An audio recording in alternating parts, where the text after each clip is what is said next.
Be patient.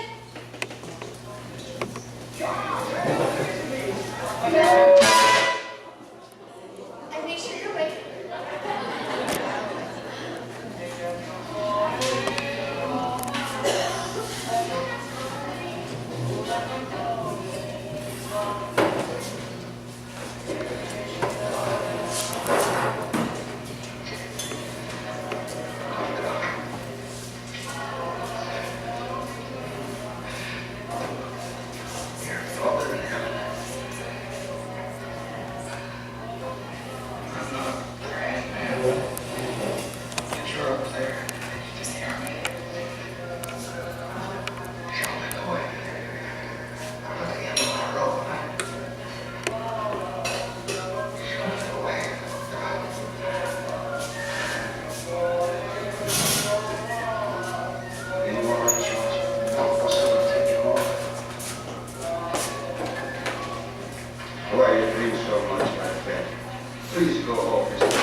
Well, Caleb and I watched it this year, and I cried like a baby multiple times. I said, that's a tearjerker. But what you don't know if you've never seen this is that George Bailey adventurer. He had lots of dreams. He had expectations that he was going to leave his town, his little old town, and go to London and into Paris and all these places. He had dreams. Have you ever had a dream? Amen. And then you were still stuck in maybe your little small town? And maybe your dream did not completely come to fruition the way you had planned? Your life just isn't what you planned. Now he's drinking his sorrows away. Anyone ever had a moment in a bar where they were drinking away their sorrows? Where'd they get you? Where'd they get you? He ended up in a typical bar fight.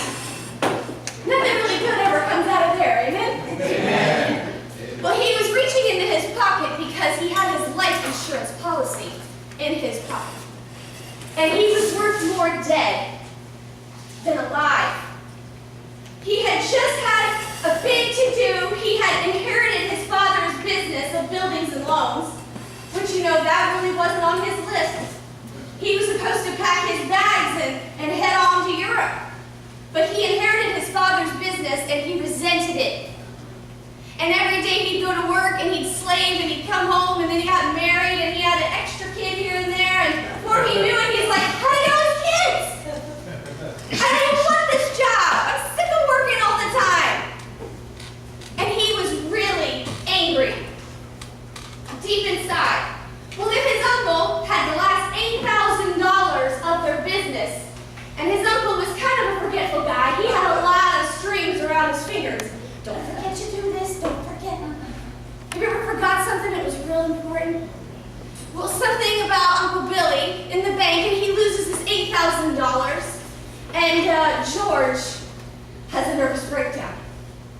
And he realizes that his life insurance policy is worth $15,000. And if he just ends it all, he would just save a lot of problems for his family. He wouldn't have to deal with all those kids, and he wouldn't have to be in a dead-end job that he hated, that he resented going to every single day. It seemed like an awful life, really. Like not a wonderful life.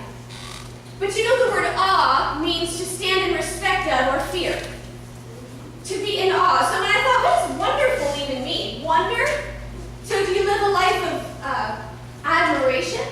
Well, when I think of wonder, I think of questions and mystery. Do you live a mysterious life? Because I don't know about you, but I really don't have a lot of mystery in my life. There's a lot of questions I have for God, like, where are you, Lord? But sometimes you think, this has got to be an awful life. This isn't a wonderful life. Dead-end job, working all the time, sweating and slaving for somebody else to make some money. What you also don't know about George is that he was a kind soul. And so just like his father, he was a giver. And so when someone needed a loan, even if they didn't have a lot of collateral, he would put his life on the line for that person. Kind of like somebody else we know. And his name was Jesus. Yes. Amen? Yes. George Bailey throughout this whole film reminds me a lot of Jesus. He really does. He puts himself out there. When his uncle lost the $8,000, he went to the bad guy, Potter, and what did he say? I have misplaced $8,000. And Potter said, you did? Because he knew his uncle actually lost it. Yeah. He goes, yeah, I did. Me. Jesus does that for us, amen? Amen. He went and said, take me. Yes. He doesn't throw anybody under a bus. Yeah. We do that ourselves. Yes. He's the one who stands in our place. So I don't know about you, but George Bailey reminds me a lot of myself in the fact that we all have these hopes and dreams. You know, I'm going to read you in Jeremiah. I mean, I probably don't even need to look it up. Jeremiah 29:11 says, for I know the plans I have for you, declares the Lord. Plans not to harm you, but to give you a hope and a future. But you know, that scripture is often taken out of context. Amen? Amen. So it's really one of my favorite scriptures. But if we want to be real honest about the context, we really got to talk about the whole story. Yes. So there was a false prophet at the time, Hananiah, who actually promised the Jews, yeah, you're going to come out of exile? Yeah, come on now. God's going to do it right away. Within the next couple of years, you're going to be out. And they're like,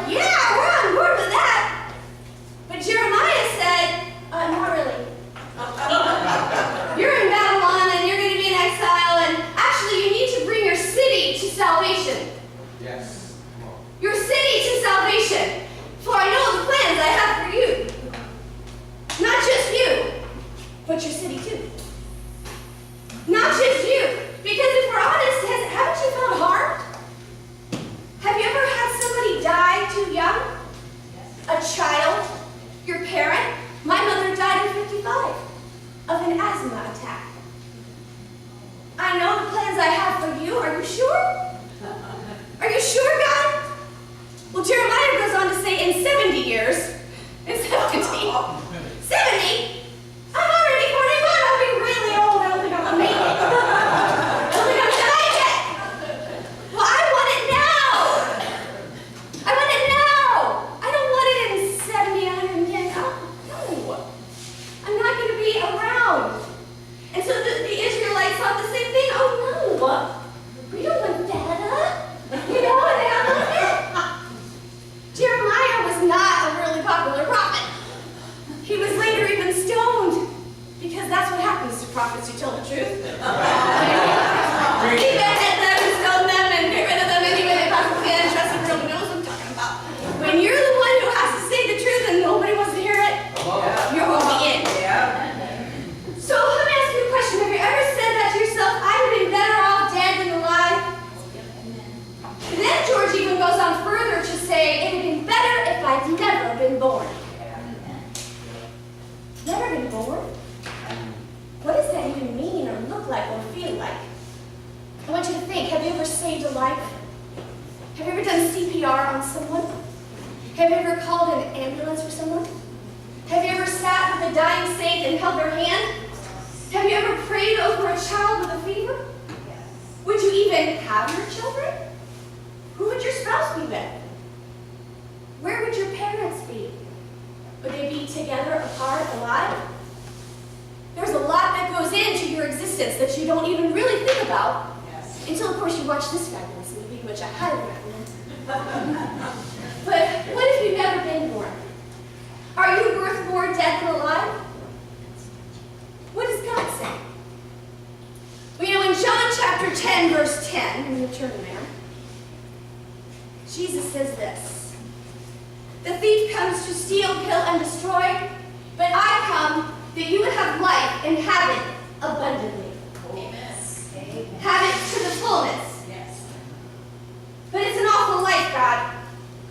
This is not fair. It's not that wonderful for me. I'm in a dead-end job in a small town. I'm never leaving. How can you say I'm going to live it to the full? What do you even mean? Well, I'm going to ask you a question. What do you think Jesus means? Do you think he means you're going to live a life of luxury? Living in the lap of luxury with all the cars, all the girls, all the guys, all the money? Lord, please. No. Jesus is not saying that. You know what he's saying? He goes even further to talk about thy kingdom come, thy will be done, right? He talks about that. Thy kingdom come now. Thy will be done now. There is your abundant life. Now. It's not just like with Jeremiah. God was trying to tell the Israelites to thrive, even though they were barely surviving. He said, I want you to learn to thrive in that situation of exile, and then I'll deliver you. Amen. Amen. Have you learned to thrive? Rather survive? In your personal circumstance? Or are you going, oh, woe is me. I have all these beautiful children and my life is terrible. How about the girl who couldn't have a child? Oh, my marriage was crappy and I divorced. What about the woman who's never been married? What about the one who's disabled in a wheelchair and will never walk? But yet you walk around all the time, complaining. Amen. But I'm sick and I'm not going to make it. Well, how old are you? God has seen fit to let you live this long. He doesn't waste a hurt. He didn't do that to you. So use your time wisely. Amen? Amen. Yes. What is an abundant life? Let me ask you this. What if Jesus had never existed? Was he worth more dead than alive? never came? What if he never existed? Creation itself would not even be the same. In the beginning was the Word, and the Word was with God, and the Word was God, and he was with him in the beginning. Yes. Jesus helped the Father create the heavens and the earth. The universe obeys his name and his words. So Jesus didn't exist. What would that mean? Where would you be? We might be Jews or Muslim. We could be Buddhist. We would be doing something completely different. 613 laws? That'd be a little tough to handle. We'd be bringing pigeons and bulls and stuff to the synagogue. And I'd say, oh, Mike brought a bull this week. You know what that means? You know what that means? You'd be judged. You'd feel less than. You'd never be worthy to even talk to God. In fact, we probably wouldn't even call him Father. He'd be Yahweh, the Lord, all in capital letters. He wouldn't be even the Father. Jesus was the one who said, if you've seen me, you've seen the Father. And they're like, what? Say, our Father. Who's the Father? They didn't understand his words. They didn't understand. Jesus changed history. Yes. Do you know there'd be no golden rule? That would not exist. Lazarus would be dead. Yes. Martha and Mary would have no voice. Women would be still cattle. There'd be no voice for children. Let the little ones come to me. Oh no. Do you notice even the Jews and the Muslims and all these other religions, they actually think Jesus was a good guy. So even though they don't worship him as Messiah, they quote him often. He changed the course of history. Amen? Amen. So do you think Jesus was worth better dead than alive? No. No. Come on. No. The answer is no. Because Jesus rose out of the grave, you can have a life abundant. Because the hope of glory can't be put down for long. The hope of glory has to rise again. Yes. Has to rise again. So even though your life here might not be perfect, your life immediately, your eternal life is perfect. That's right. God said, you're with me. You're mine. DJ's my daughter. Thank you. Amen. You're my child, Lorraine. I'll never leave you nor forsake you because she will have a child and his name will be Emmanuel. God with us. Yes. And he didn't just be born and live and a really awful life and die. All those miracles he did, the centurion soldier's child would be dead. Right? Yep. Water and wine, nope, just crappy water out that way. Sorry, dirty water, we're a little broke. You know? All those things that Jesus did. But now he sits at the right hand of the Father. Amen. He sits at the right hand of the Father. And I want Caleb to show this other clip. Where's Caleb? Caleb, come on over here, son. So I want you to notice something too. So now that you know that Jesus is worth more alive, I'm going to tell you, so are you. So are you. Right. Because your life insurance policy, I don't care if it's $1 billion. In fact, if I die, my kids will be rich. Right? Anybody else looking out for their family? But guess what? What is money? What is your value even? What are you doing for eternal glory? I love that Pastor Lorraine read that poem because it's exactly the call for us to do as Christians. So in this movie, George has a guardian angel named Clarence, and he's trying to get his wings. Now theologically, we know that's ridiculous. But, but it doesn't matter. It's a nice story. Go with me here. Okay, just go with me. Go with me. So he's getting his wings. We know angels don't earn wings, and we don't get them, right? So some of this stuff just ignore. But I want you to really focus on a really important point. So I'm going to show you a scene where Clarence is talking to George. Is that where you are? Where they're talking right here. So he's just got saved. This guy doesn't know what the heck's going on. And here's Clarence. Now he's talking about how he used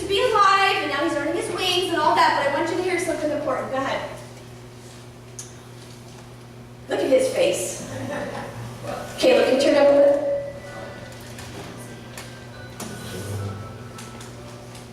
I didn't have time to get some studies underway. I did this on my last birthday.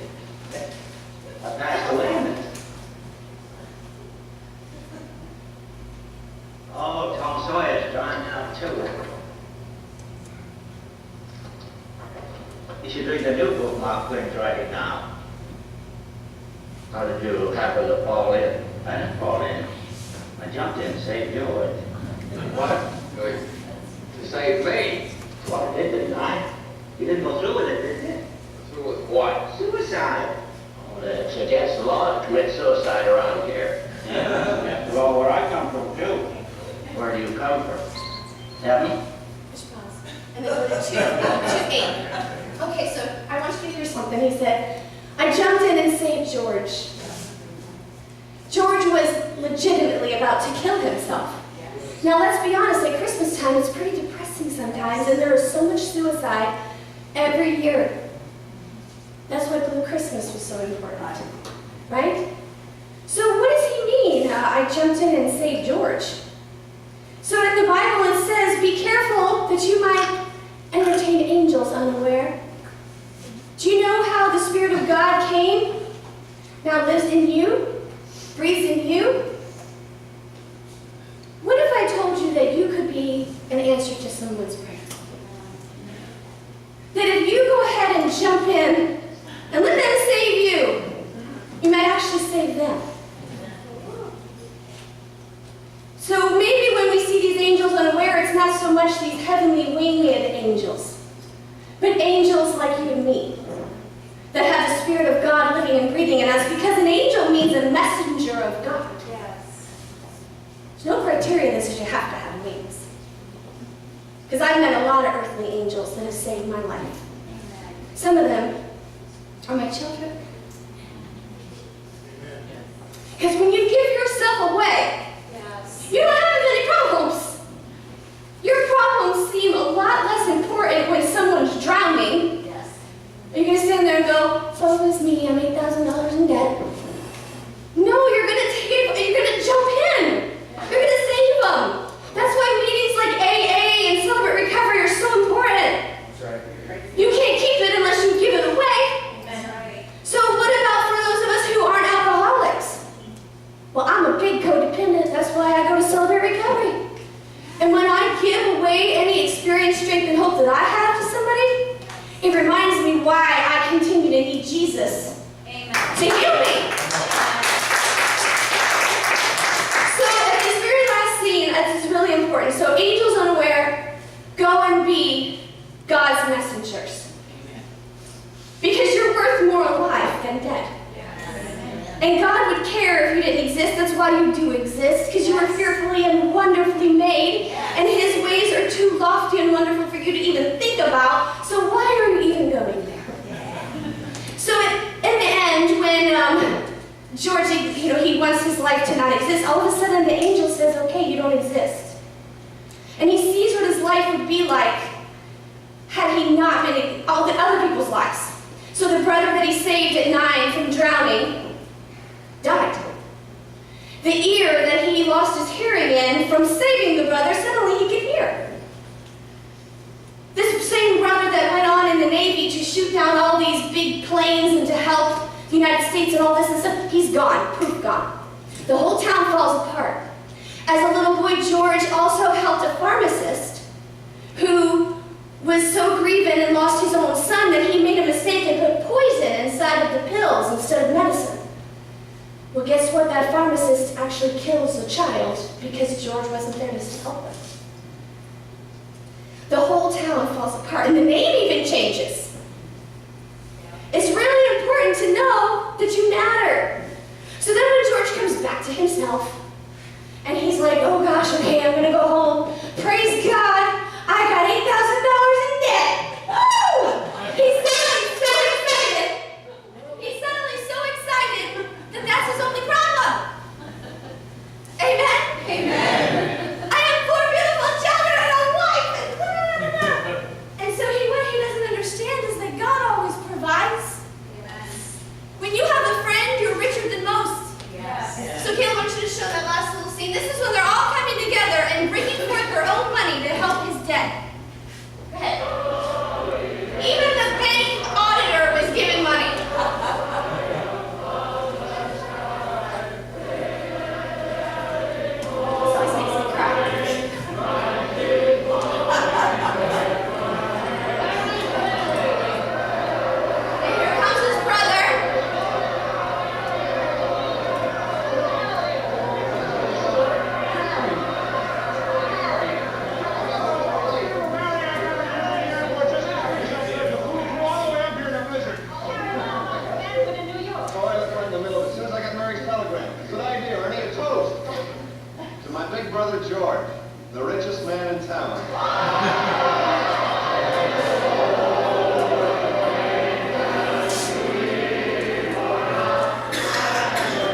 throughout Florida and throughout the nation that you are God's messenger.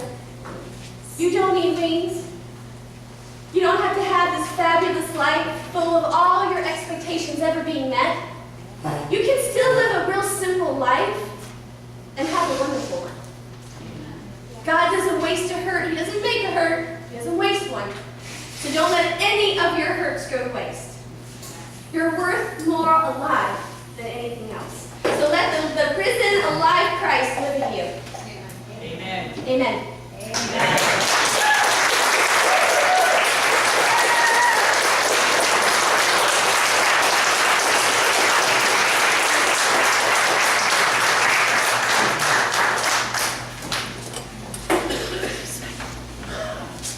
So we conclude our time this morning at the table. As Pastor Nicole was talking about Jeremiah and the instructions that God gives to people at that time, is that you're in a time of exile. So I want you to do a couple things. I want you to plant gardens, dig into the place where you are, take on a posture of permanence, and bless the people where you are.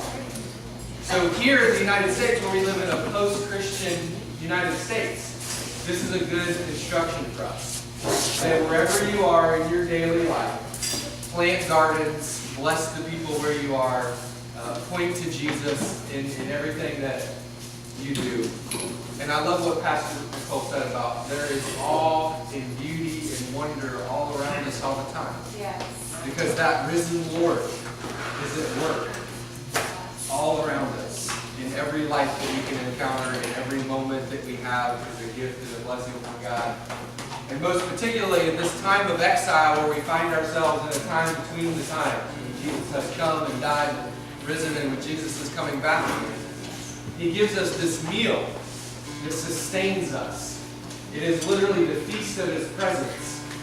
So when we come to this table, even though we're people in exile, we feast upon the very living presence of God, which gives us a new beginning, which gives us an opportunity to start our lives over again, which gives us an opportunity to examine our own hearts and confess the ways that we've missed the mark, that we've not lived up to those 613 restrictions that Nicole talked about. And here God says, I love you. You are fearfully and wonderfully made, and I have a plan for your life to bless you and to prosper you and make you. And the good news is this morning there is room at the table for you.